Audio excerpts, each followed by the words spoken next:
السلام علیکم دوستوں، اس ویڈیو میں ہم آج آپ کو چند ایسے مسائل بتائیں گے جس کا جاننا بہت ضروری ہے۔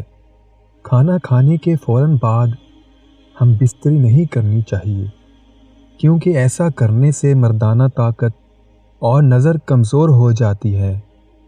کھانا کھانے کے 3 سے 4 گھنٹے کے بعد ہم بستری کرنے سے صحت اچھی رہتی ہے اور کمزوری بھی محسوس نہیں ہوتی۔ اسی طرح ہم بستری کے فوراً بعد پانی نہیں پینا چاہیے۔ ایک تحقیق میں یہ ثابت ہوا ہے کہ ایسا کرنے سے دمے کا مرض ہو سکتا ہے، اس لیے معدہ بھرا ہو تو جمع کی حرارت سے خشکی پیدا ہوتی ہے اور پیاس زیادہ لگتی ہے۔ ہم بستری سے فارغ ہونے کے بعد نفس کو زیادہ دیر تک اندر نہیں رکھنا چاہیے۔ ایسا کرنے سے نفس کمزور ہوتا ہے اور ریڑھ کی ہڈی بھی کمزور ہونے کا اندیشہ ہوتا ہے۔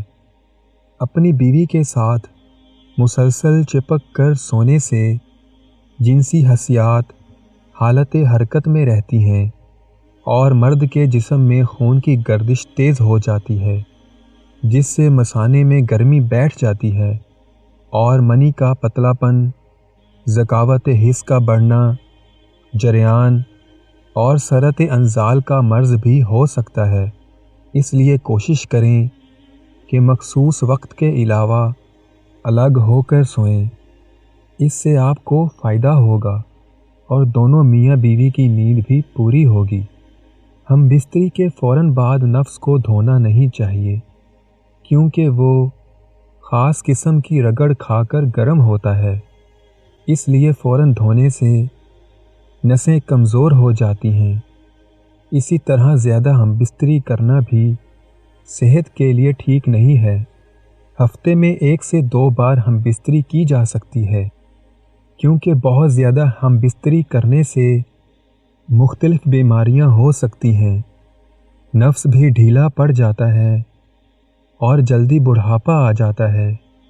اسی طرح بعض لوگوں کا قول ہے، اگر کسی شخص کو احتلام ہوا ہو تو وہ بغیر غسل کے بیوی سے ہم بستری نہ کرے، نہیں تو اندیشہ ہے کہ بچہ دیوانہ یا بخیل پیدا ہوگا۔